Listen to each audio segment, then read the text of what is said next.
Sustainable Projects and Community Engagement Panel.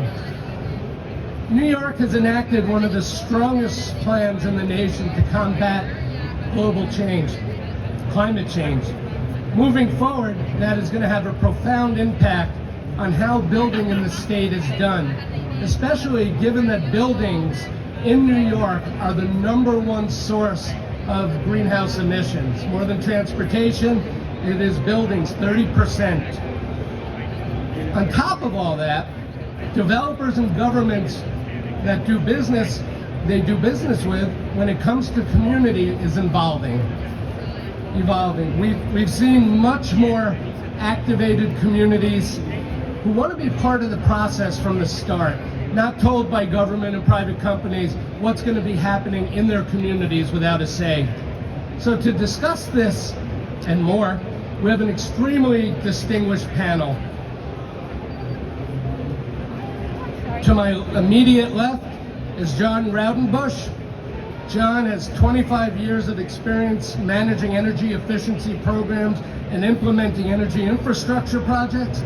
He's currently Senior Director of Customer Project Delivery for the New York Power Authority, where he leads the implementation of innovative energy solutions for NYPA customers throughout the state. John and his team, they partner with NYPA customers to help them meet their energy goals through the design and construction of energy infrastructure, projects ranging from LED lighting, central heating and cooling systems, electric vehicles, distributed energy resources, and building electrification. Next to John is David Garten. David, who has held various roles at RXR, a major development company, is a senior advisor currently at RXR. RXR is an innovative investor, developer, and placemaker committed to applying a customer and community-centered approach to all aspects of its business. RXR manages over 30.5 million square feet of commercial properties with a gross asset value of $20.7 billion. It also has multifamily residential portfolio of 8,800 units under operation or development, and over 4 billion new terminals under construction at JFK International Airport. David is also the CEO of Red Oak Street, a multidisciplinary strategic consulting firm that offers actionable and efficient solutions designed to bridge the gap between the public and the private sector to achieve win-win outcomes. He's formerly the Chief of Staff and Vice Chair of the Port Authority of New York and New Jersey, the Director of Federal Relations at the New York Metropolitan Transportation Authority and the Port Authority, and a Senior Policy Advisor to then U.S. Senator Hillary Clinton and the late U.S. Senator Frank Lautenberg. He's a board member of the Regional Plan Association and a member of the organization's executive committee.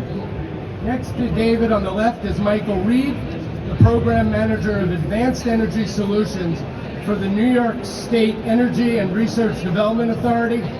Michael works on the Clean and Resilient Buildings Group at NYSERDA, where he leads a team focused on building decarbonization demonstration projects, working with leading developers, engineers, and technology providers to support private sector investment in building energy efficiency, electrification, and load flexibility. And I'm going to be moderating the discussion. I'm Ken Lovett. I am a partner at Ichor Strategies, the largest black-owned management consulting firm in the nation. I spent 2 years before that as a senior advisor to the chair and CEO of the MTA, the largest public mass transit system in North America. And before that, I was a reporter for 30 years, including 25 covering the New York State Capitol for such publications as the Daily News and the New York Post. This should be a lively and informative discussion, and we'll take some audience questions at the end. And I want to thank the panelists for being here today. So, question number one, the state has some of the most ambitious climate goals in the country. What must be done to ensure these goals are met?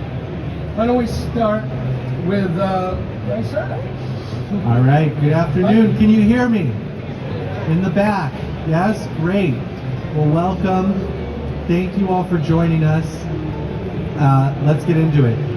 So if you look at our greenhouse gas emissions inventory in New York State, as Ken mentioned, over 30% of current greenhouse gas emissions come from the operations of buildings. And if you zoom in on New York City, that's over 70%. So this is a huge challenge.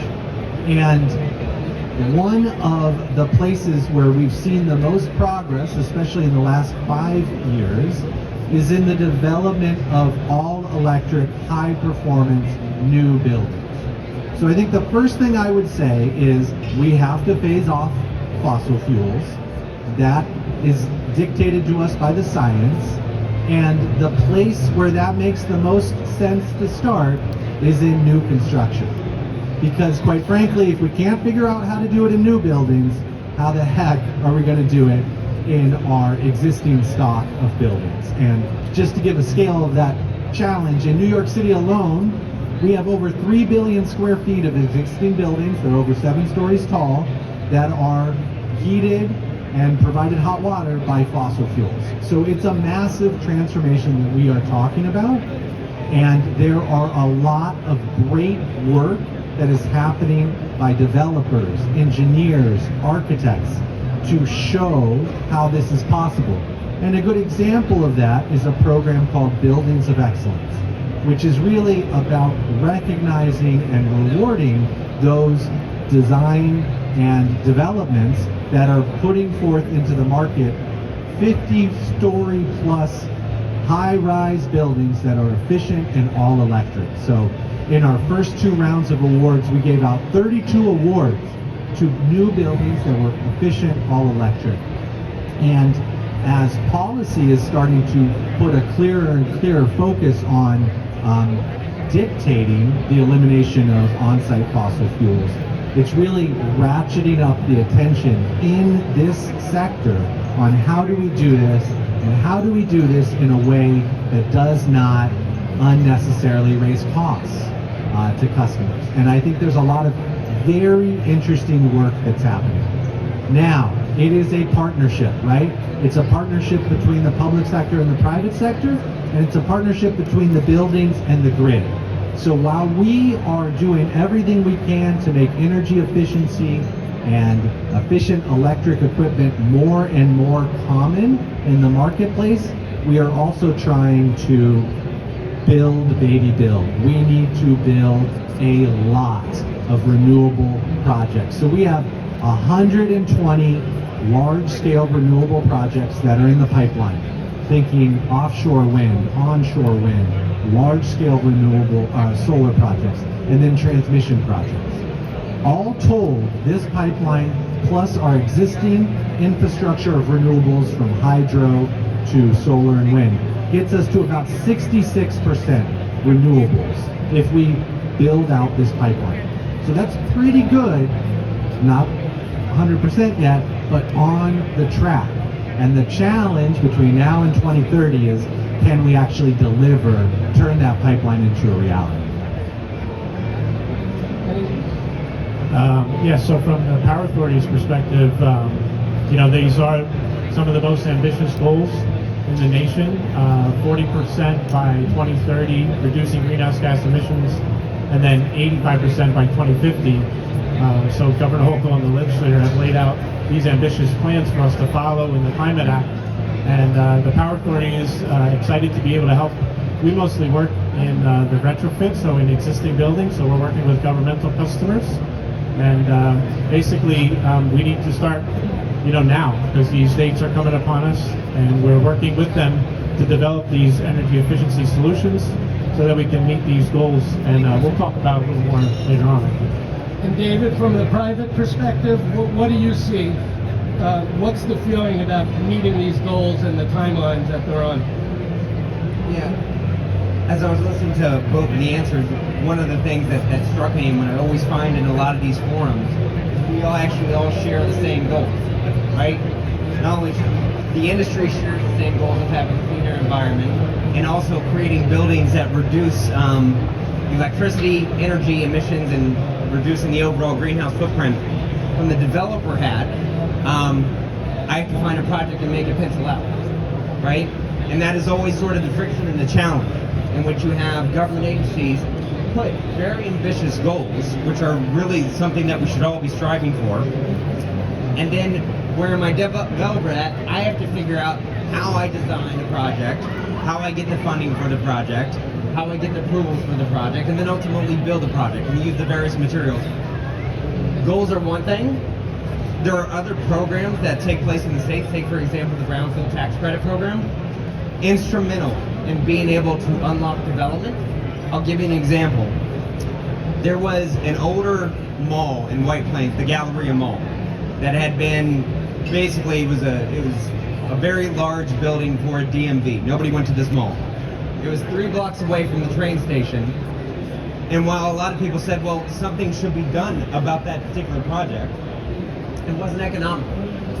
Through the Brownfield Tax Credit Program, we're able to tear down that mall. We're going to build over 800 units. It's going to be fully electric, and it's going to be the type of project that you're looking for. This is what we need when we see new construction that is net in terms of a net benefit in reducing emissions and reducing the overall footprint. And so we share the same goals. We want to reach the same place. It's that public-private partnership that's essential in order to reach that goal. So this is probably for you, and there's a lot of concern about whether we can meet these goals. We saw just a couple of years ago, Con Ed and National Grid were refusing hookups for natural gas because they didn't think there was enough to the gas supply. Will there be enough renewable energy in the grid in time to meet the state's goals? And then what about those who have expressed concerns that if there is a blizzard or a flood and they lose power, how are they going to heat their homes, or how are they going to cook? Yeah, very good question. So to the question of are we on track? At the statewide level, we are on track to hit that target of 70% renewables by 2030. I do think there are unique challenges to Zone J where we are in New York City, but last year we announced 2 very large transmission projects which should help bring a much larger supply of renewables from upstate, from Quebec, into our NYSO zone. So I think we feel optimistic about our ability to hit those targets in terms of renewable energy. Now, the question of resiliency is a really important one. And I would offer that my in-laws who live in Ann Arbor, they've got lots of gas, the power goes out, they can't do anything, and they have to freeze in their homes. So I think it's a problem right now, just generally, and as weather gets more extreme, grid hardening is going to become more and more important. So there's a lot of really smart people working on this problem, and we are, all in all, have a fairly resilient grid, but I think it's a big concern as we electrify. How do we make sure that life safety is mission critical? So a no regrets strategy, improve the envelope of your building, right? Buildings that have more insulation, that have more survivability are going to fare much better in the event of a brownout or a blackout. That's point 1. Point 2 is that we need technology providers and others to continue to push as it relates to building level resiliency. So you can isolate critical loads and have those loads managed separately from the rest of your building's loads. There's a lot of smart strategies that can both reduce energy consumption and increase the resiliency of the building. But this is a big area of opportunity, growth. To anybody who's looking to get into this space, I would say resiliency, resiliency, resiliency, because we're going to electrify. These technologies have a lot of innate advantages over fossil fuels, but how do we make our buildings and our communities more resilient? And I think that goes far beyond just the energy question, right? And it gets into notions of community planning. How do you make sure that the local library, the local church, has critical infrastructure, on-site storage, etc., to act as resiliency centers for the community? Because I think kind of irregardless of our climate goals, we are moving into a world, a paradigm, where we're going to be dealing with weirder and weirder weather.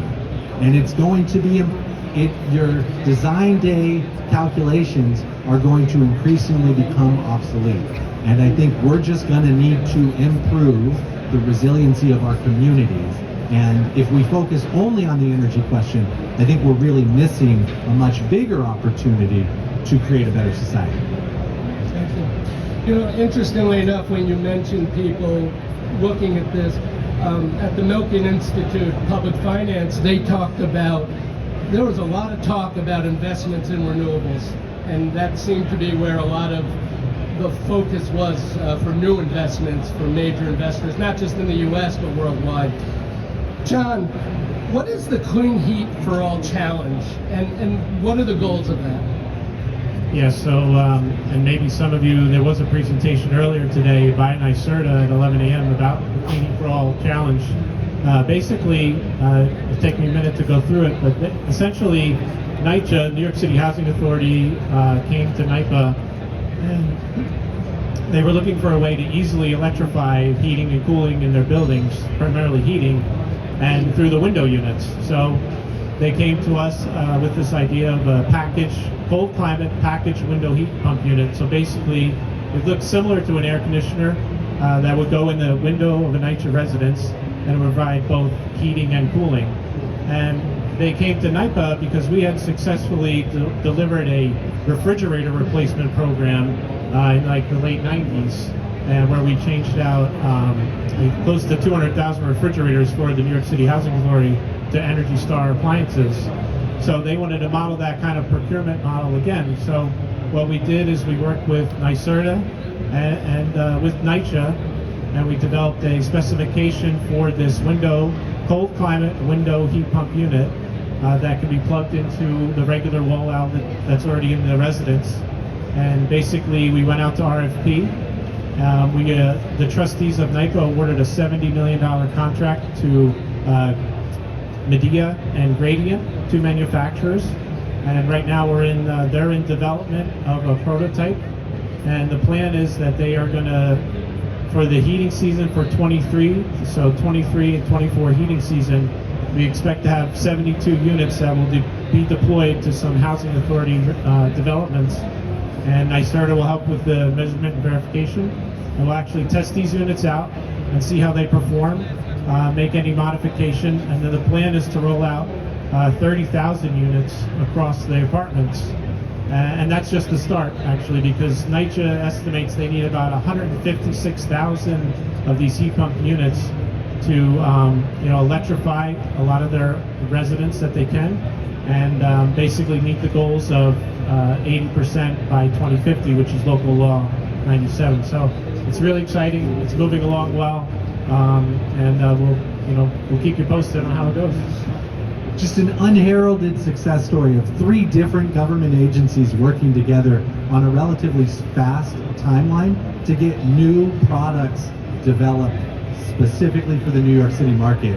And I think this is a model. We got to figure out how to do this with you at RXR, right? How do we leverage the demand of all of these huge developers to drive product development and innovation from companies like Train, etc., to really meet the cost and performance needs of our developers? I agree. All right, it's on the record. It's on the record. David, you mentioned the Galleria before. As a developer, how much of a role right now for buildings that are going up, even before the deadlines to meet, are you feeling, what's the impact on your development projects? Do you now, even though the deadlines aren't here, start new and start with electrification and induction stoves, or do you wait and then? Yeah, so short answer is we are probably going to see, when it comes to climate change and sustainability measures, when it comes to regulation, there's probably going to be more, not less. So we've already started incorporating that into our planning. I promise I'm not going to be super doom and gloom. It's been very positive. We've already had an agreement so far. You all are witness. We can all sign to it. It's like a summit. Exactly. But there's one thing that I tell you what I'm thinking about and what other developers are thinking about. The CLCPA, the state law that set these ambitious goals, it was done in 2019. And in 2019, New York City was humming. Kind of like this place, but New York City was humming. You had all the companies, most successful companies in the world want to be here, including the most successful one to actually entertain its idea of possibly putting its second headquarters here. You had unemployment probably around 3%. Our subway system was maxed out. You had cheap labor, you had cheap energy, and you had cheap money. We don't have that today, right? So over the past few years, we saw the fastest rise in wages for those in the lowest income, which is great, long overdue. You have an inflationary environment which has raised interest rates exponentially, that has put the cost of construction as much as 20 and 30%. You had a number of buildings that were underwritten before the pandemic, before these rates, that right now, the city may value them at what they were 3 or 4 years ago, but in terms of what their actual value, you've actually seen the biggest drop in real estate values since 2010. Right? In the first 2 months of this year, we saw the most number of bankruptcies of companies since 2011. So, and then not to mention all the tech layoffs, in which we saw 200,000 tech layoffs last year, another several thousand, tens of thousands this year. So there's an element where the economy started to slow down. Now you'll say, but David, there's unemployment right now that's the lowest been since I think 1969, which is, yes, theoretically that is really great. But what you're noticing from a transaction perspective, from a construction perspective, everything is slowing down. And so the challenge that we have, right, is given this larger macroeconomic environment, given that you have an office market right now that you have hybrid work is very much here to stay. So even if it's not 5 days a week, let's say it's 3 days a week, if people are coming in less into these central business districts for just 2 days, that has a huge impact. So you have hybrid work, you have a new interest rate regime in which it makes cost of capital even more difficult to obtain. You have older office buildings, which are becoming increasingly empty. Average is probably around 50% in terms of occupancy, but in the older office building, they're struggling really hard not only to lease them, to get people inside, but also to sell them. And so we have this sort of existential crisis, so to speak, that we want to meet these climate change goals, these ambitious goals. And how do you meet those ambitious goals with the larger macroeconomic environment that we're facing? Fortunately, last Congress actually was able to move forward on something that was a game changer in terms of the federal government investing in renewable energy, which is the Inflation Reduction Act. A conservative figure says around $370 million in terms of benefits, probably twice or maybe triple that, in which you can apply for a number of different tax credits, either producing the energy or reducing the energy. You get added bonuses if it's in a low-income area. Also an added bonus if you happen to be in a coal mining area. I don't know if there's any coal miners in New York City at the moment, but there's a lot of opportunity in terms of that Inflation Reduction Act. So that is a positive. But here in a place like New York, which is very, very difficult to begin with, it is very difficult to build, as anybody who's ever tried to build this, the challenge that we're facing, and then also our public sector partners are going to face, is how do we continue to move forward with that growth? How do we continue to move forward on meeting those goals? And then trying to come up with something that is economical, that one, either doesn't put the private sector entity out of business, or doesn't saddle the public sector with trying to subsidize all these different projects in order to move forward. And you basically touched on my next question, which was, and it's really for all three of you, but start with David, with the Inflation Reduction Act, how big a role, though, is that playing? I know you're saying it's a game changer, but given all the other problems you just mentioned, how big a role is it really playing for developers? Is that something that will make them think twice and say, all right, I wouldn't do it otherwise, but now I'm going to build these energy efficient buildings because all this money's available and I don't know how long that's going to last? So let's take it out into a couple of pieces. The first question of whether or not should I move forward with a project at this time, that's where you have to look at the larger macroeconomic environment. What is the cost of capital? Am I able to get that debt financing? Am I able to raise the type of equity that I need?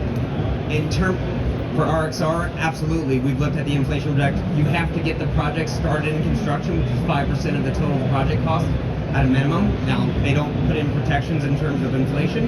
You have to get that started before the end of 2024. So we're already thinking about that.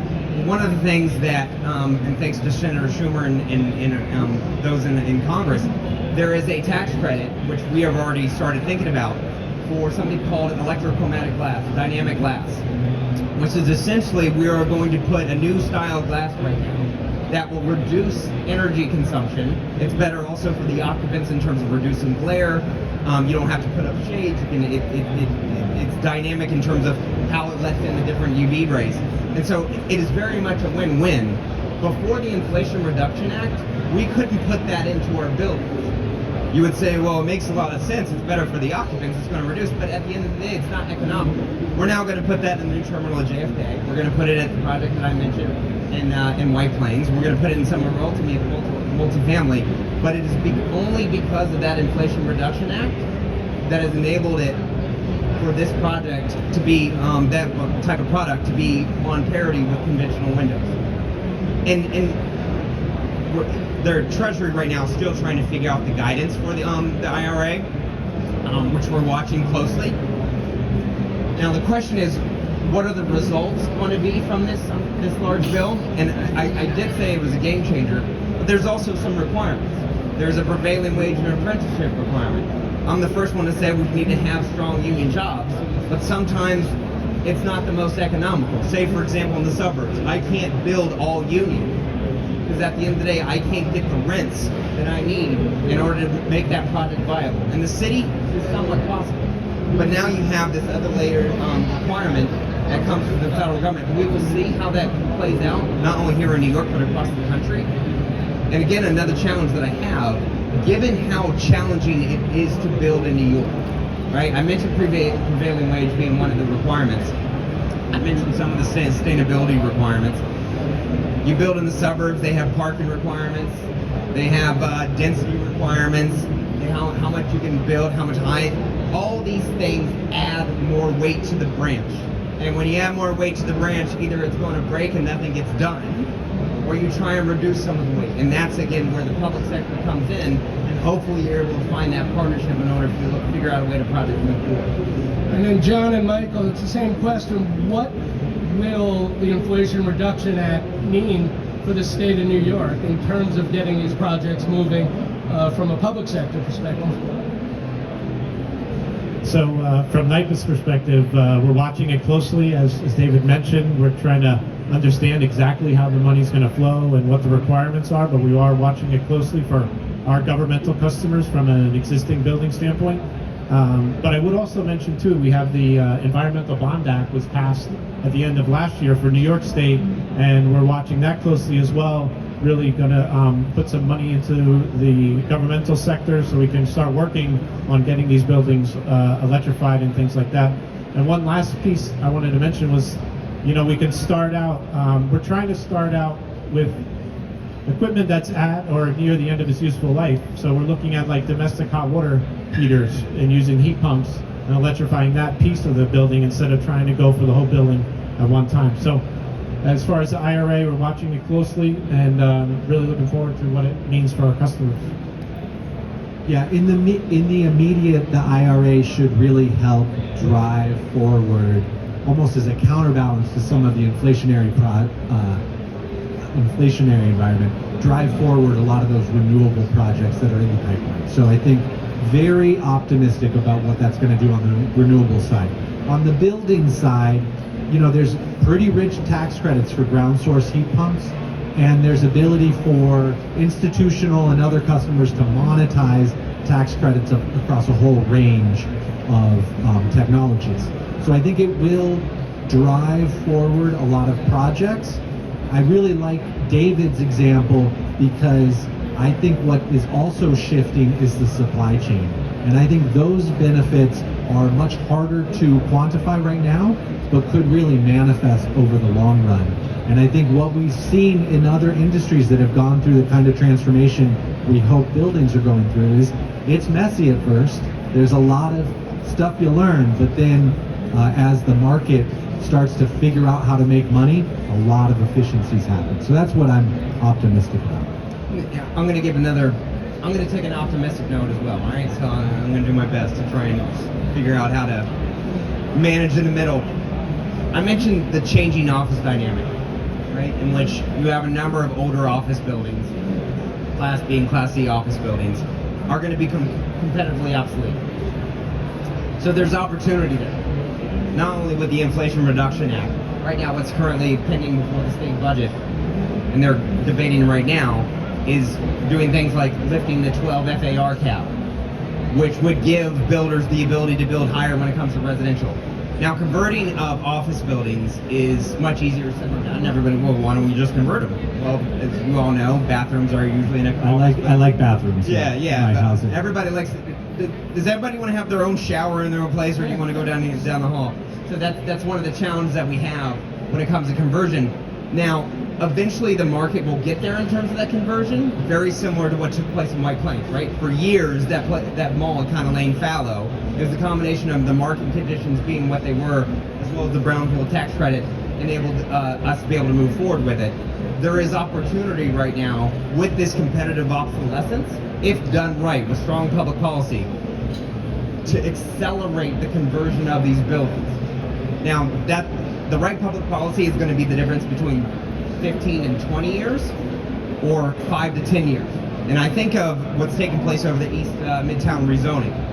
With that plan that the city put in place, that basically unlocked a whole lot of opportunity, which now you have one Vanderbilt, you have the new JP Morgan building, and RXR is now going to be... Which is all electric.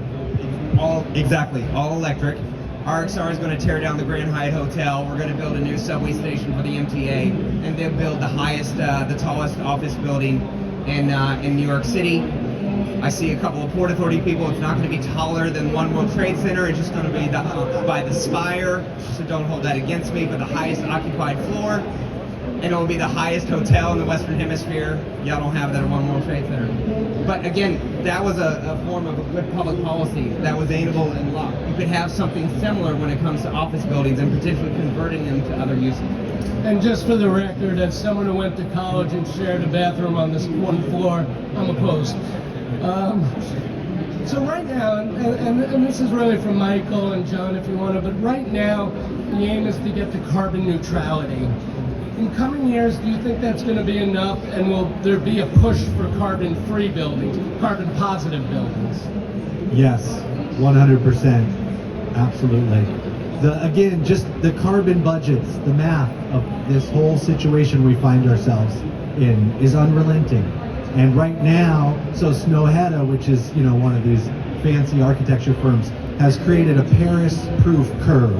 And it shows you the total carbon budget of a building that's built in 2023, 2025, 2027. And if you're trying to align construction with the math of keeping global climate change below 1.5 or 2 degrees Celsius, you see that by 2040, 2045, we need to figure out how to build carbon positive buildings. And we're a long way away from that, but I think there is no doubt that we're going to need to keep going further and further in order to rein in this challenge. But will that impact, in other words, the work being done now, will that then be obsolete and there are going to be more requirements? No, I don't think so. No, I think what the work being done now to try and get efficient heat pumps in place, nice tight envelope, create a high-performing building, that's no regrets as long as everything works and you can get the numbers to pencil.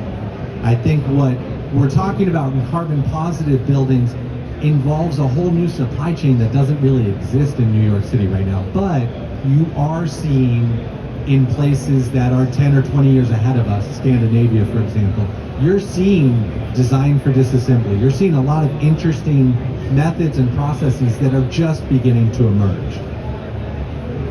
Yeah, I was just going to say from the existing building standpoint, and I'm passionate about energy efficiency. It's probably pretty boring for others, but I think what we're trying to do is we can really help the customers lowered their whole consumption anyway in the building to try to get closer to that, net zero or carbon free.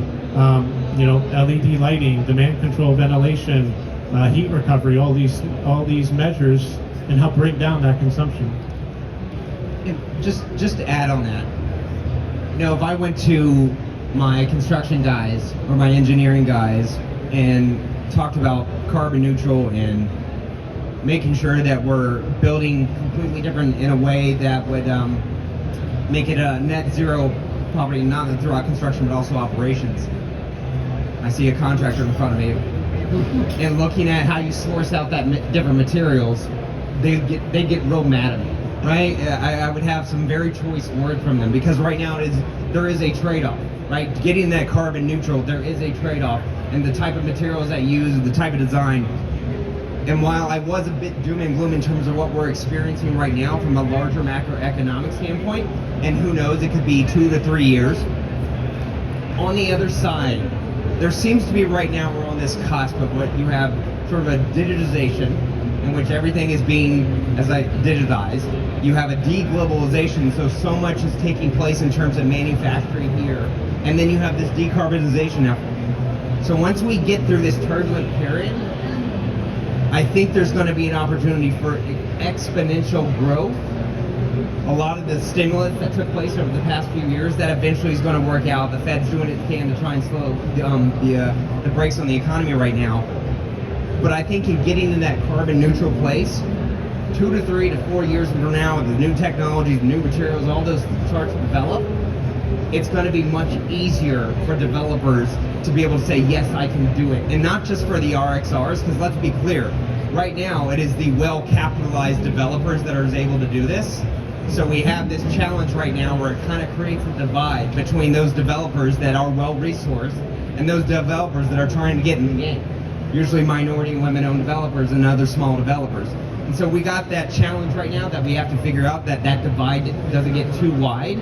But once we get on that other side, I think there's going to be a lot of opportunity, and there should be continued growth for everyone. But just to follow up on that, if you're saying that there's going to be technology that we don't know yet coming down the pipe, what stops then a builder from saying, I'm going to hold off right now because the regs don't go into place for a couple of years, and let me see what happens so I know what the rules of the game are in 3, 4, 5 years as opposed to now. So I mentioned that we're moving forward on what is going to be the largest office building, one of the tallest in New York City. It is expected construction date of 2020, 2029, 2030. We have tenants looking at that space between 800,000 and 1 million square feet. They are planning for this growth. Right now, what's keeping developers from not moving forward?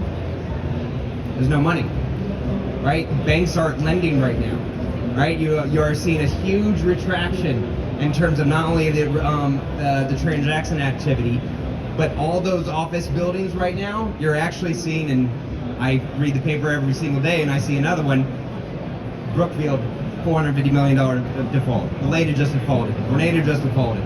You have a number of the largest developers right now that are looking in these office buildings and say, I'm not going to keep putting good money after bad, right? So I'm either going to go back, give this back to the lender, I'm either going to figure out if I can convert it, I'm going to invest more into it for an office building, which is also challenging. And so you ask, why aren't they moving forward? It is this macroeconomic environment with high inflation rates in which there is no ability to finance these projects. It's not there.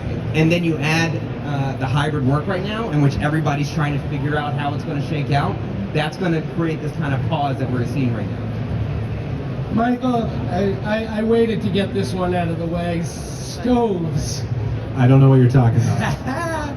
Is anyone coming for my gas stove? And seriously, what is going on? And can you clear it up? A whole lot of nothing. So yeah, there was much hullabaloo about this, but in the governor's recent proposal, there are a series of recommendations that came out of the Climate Action Scoping Plan, and one of them that was not clarified clearly enough is a phase out of fossil fuel appliances. Now that does not apply to gas stoves.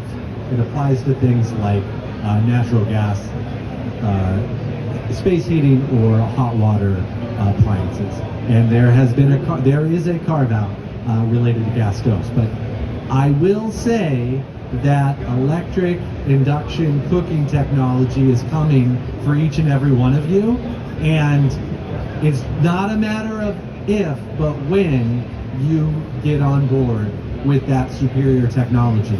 Because I do think if you take a step back and you look at what you're doing every time you light a stove, which is what I have a gas stove, you gotta wonder, is this really good for me to be breathing in, or my little baby who's on a bouncer, do I want to be breathing this in? And the answer is no, you don't. Now, we're optimistic that as people experience electric induction cooking, they see the light, but I think that's just gonna take a little bit of time, and we've gotta get more comfortable with the technological changes that have happened, because yes, the electric stoves from the 70s suck, and we don't want those either. That's the technical term, sucked? Yes. Okay. Yes. Along those lines, and I just want to make it clear, right? A lot of people, even when the regs go into effect in a few years, they can keep their gas stove until it breaks down. Even after it breaks down, they can keep it. They can replace it. Gas stoves are not covered by this proposal, and all it is right now is a proposal. I want to just go to, because it is in the title of the event, community engagement, and I'd like to know what the three of you are doing in terms of your agencies and your company toward that, and how things have changed over the years and what you're seeing in the value and importance of reaching out. So from NYPA's perspective, community engagement is a hallmark of environmental justice. And we're working, I mentioned NYPA before, we're working closely with NYPA. We're actually supporting a Clean Energy Academy where they're going to train 100 NYPA residents on clean energy technology. So the point is to try to get them involved in the clean energy community and workforce and kind of build those careers. I know also we did a project which was more of a central heat pump project for NYPA. And we were very active in coming down there, explaining to the residents what they were getting, why it was different, how it was better, and it was all very well received. So that's kind of what NYPA is doing specifically with NYPA from an environmental justice standpoint. Michael? Yeah, so NYSERDA historically is very comfortable working with engineers, architects, and other energy geeks, but not necessarily great at working with community-based organizations and other community leaders that serve New York. And in particular, we have not done a great job working with disadvantaged communities and historically marginalized groups. So that shift has really initiated since 2019 with the passage of the climate law, which sets a target of 40% of all climate-related investments benefiting disadvantaged communities.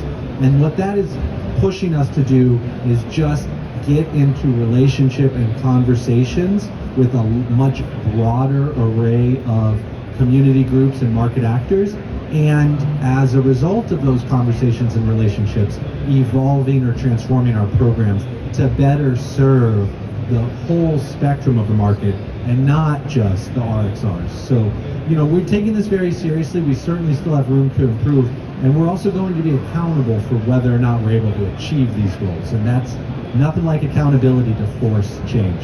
And David, before you answer, Scott Reckler, who runs RXR, he's been very open and very public about the need for developers to change their approaches, particularly when it comes to the community. Why is this so important, and what approaches do you think should be utilized? Yeah, in our mind, community engagement is right on par with the kind of return that you're going to get, right? If you want to move forward with a project, the idea that you're just going to find a great location and you're going to get the approvals and then build it up as quickly as possible and lease it as quickly as possible and be on your way, that's not going to work, right? And so what we do is, in many ways, we seek to kind of to co-create development, so to speak. There is what we're able to do, what we're able to afford, the product that we're looking to put forward in say for example, in a community like New Rochelle, in which we had a very extensive community engagement process, where not only did we identify the sites, working with the city of New Rochelle, We worked with all the surrounding stakeholders, and it's not just the air game, so to speak, in which you're talking to the various electeds and the administrators. You actually have to start talking to people and build that grassroots support, right? And it doesn't just end once you get the approval. It turns out everybody likes renderings. Nobody likes it when that shovel and the crane goes in the ground and everybody has to go a different way and they're driving and the construction is messing up traffic. That community engagement has to go through that process as well. Now, if you do it at the beginning, you establish relationships. You establish trust. If I say, I am able to do this, and we have a real one-on-one conversation, when those problems come up, because they will, I can assure you, you can call up that person and they have an understanding. Excuse me, they have that baseline trust. And so not only in terms of the construction and development, and then in operations, which is actually, yes, how we change from it. I mentioned that right now you have people coming to the office maybe 2 or 3 days a week.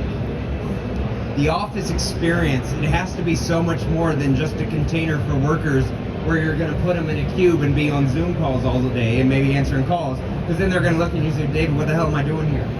Right? You actually have to create an environment, not only from the lobby itself to the space itself. Now, most tenants, they haven't thought through. They're very focused on, say, for example, a financial company is focused on their trading desk and what they're doing in that public. That's, again, where the landlord comes in. And so what we have done, and we've created a program called the RXO program, a Resident Experience Officer, where they know the tenant makeup of every single building. And then they curate events in which, in many ways, are more engaging type events. And then also there's the style and the design of the spaces that we have, from artwork to creating spaces in terms of just a boring conference room. How do you create an environment where it is much more interactive and iterative, that, again, when you come to the office, it is something that is different than you have before. And so the community engagement, it kind of runs that thread, not only in terms of the development itself, but also in the operating of our assets. Now, I'm not going to ask you to name names, but feel free if you want. Do you feel many developers, major developers in New York, see it the same way? It's not so much do they see it the same way. I think there's a expectation on the part of the real estate community to be more than what they are. And I say this from the standpoint of, and many times there's an expectation that an individual project is going to solve every single challenge within a particular area. So if I'm going to build a 280 unit multifamily project in suburbs, they're going to say, well, what about the schools? They're going to say, what about the traffic? What about the small businesses? All those things are real, and I think there is a role that the developer can play. And now it's a much greater expectation, particularly in a place like New York, in which there are so many intricacies and interdependencies on everything when it comes to development. I'll give you a case in point.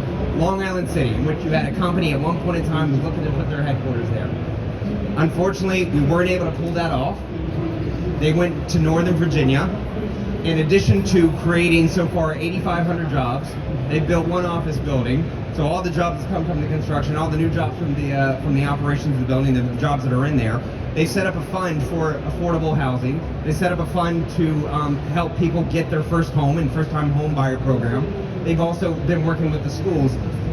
I think there was a lesson learned from that, and they took that lesson and they applied it to Northern Virginia. I wish it was taking place in Long Island City. We missed that opportunity.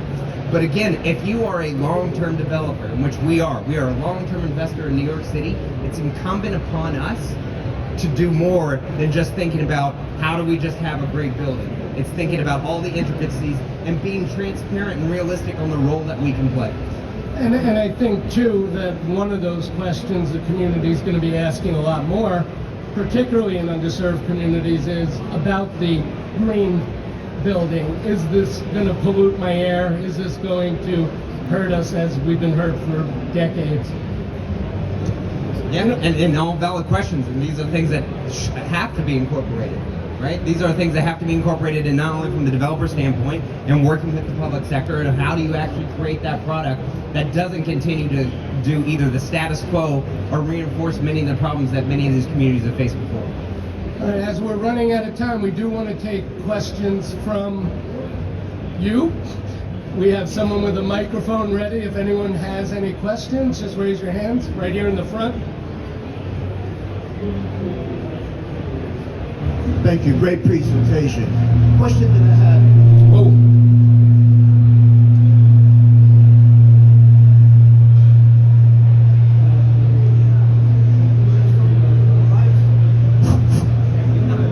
There we go. Whoa. I think the whole thing went up. Can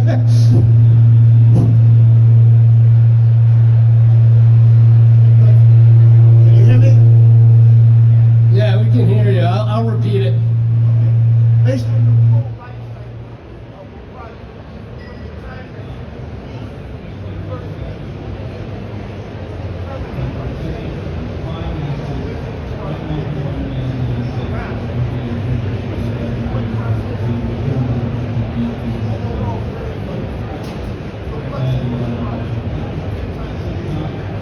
You're asking the timestamp between when it's announced and when they start the project?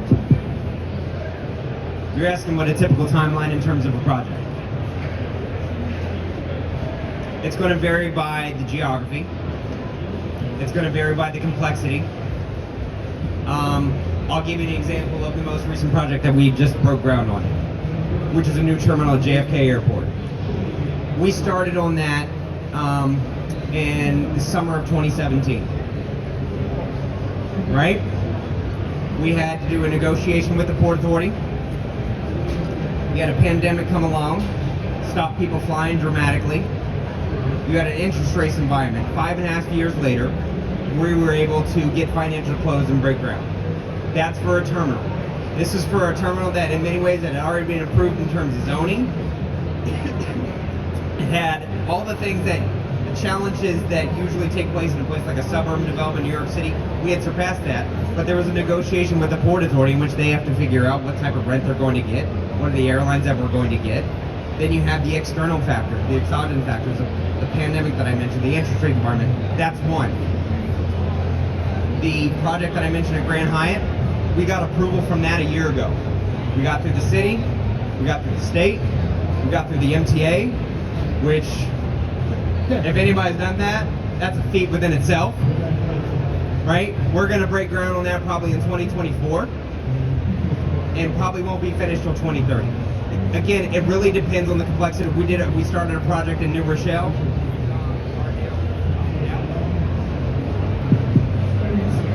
We just topped it out, and there's opportunities. Again, that was a 2-year time frame. It really depends on the type of project, geography, and all the approvals you need to go through. Anyone else have any questions? Don't tell me they answered all of them. Oh, we got one over there.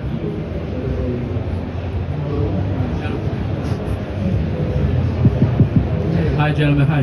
Thank you for the panel information. Well, my question is, we talk about a lot of sustainability in terms of energy reduction and like building high efficiency buildings. But when we deal with communities, how are you seeing the affordabilities for the buildings, especially for the multi-families? Which one do you think should come first? Like in terms of legislative side point, do you think the law in place creates affordabilities in terms of housing? And from the developer side, you need to find out the viability of the project, right? Do you see that the governments are giving enough support in promote affordability into like local communities?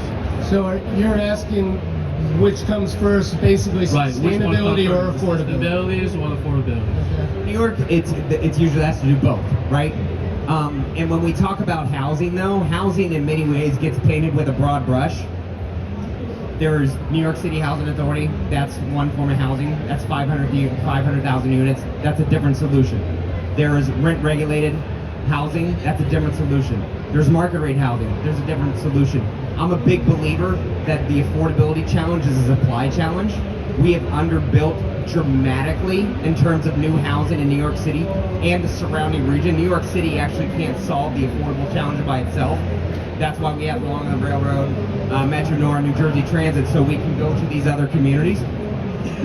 Now, you have some of these other communities that are resistant to new housing as well. I know the governor's trying to circumvent that and trying to figure out a way to create a solution on it. it doesn't have to be either or, but we also have to be realistic in terms of what the costs, right? So the more constraints that I have in terms of sustainability, there are trade-offs. There are more requirements in terms of deeper affordability, there are trade-offs. What is the level of public subsidy? What is the level of public subsidy in terms of the tax credits or incentives when it comes to sustainability? I'm not saying that we should pick one or the other, but we need to be very, very clear on what is possible and what is realistic and what actually pencils out in order to have a project. Because at the end of the day, if you don't have a project, you're not going to have those units and you're not going to be able to create the more sustainable buildings. So the goal at the end of the day should be, how do you actually get the project? It's unfortunate that right now we don't quite agree on what the solution is on how to get that project. In some places it's better than others, but that is one of the challenges that we continually face. So along those lines, just as a follow-up, the 421A tax credit for developers who build affordable housing expired. There's been talk about maybe bringing it back in a different form. Do you think that will be tied to the affordability? Well, it's tied to affordability. Do you think it will be tied to sustainability? So I mentioned earlier of how much weight do you put on the branch of something. And in many ways you have projects with an expectation that is going to solve all the many challenges that we have. And for those of you who are here, you also heard me earlier talk about the doom and gloom that we have from an economic environment in which there is no financing. So we know we need housing. We know we want to have a greener and cleaner environment. We don't have cheap labor. We don't have cheap cost of money, cost of capital, and we don't have cheap energy. That's a really, really difficult environment to build in. And I think it would be misleading to put that expectation and onus on the private side to be able to meet those challenges, because nobody's going to be able to put that money out there. The money's not available. So I assume you're wearing your old reporter hat when you're asking me that 421A question, and I've tried to effectively dodge it. We will see. We will see what happens. I hope that if there's anybody in the legislature, or anybody's following the legislature in the governor's office, that is an expectation that that they understand the environment that we're operating in, the existential crisis that we're facing from the changing central business districts, and how difficult it is to build. Because as much as you want to say, I really want more housing, it requires much more than just lip service. Well, we have hit our time. I want to thank everyone for coming. I want to thank our panelists, Michael Reed, David Garten, and John Raudenbush. I expected a lively, informative conversation, and you guys did not disappoint, so thank you very much.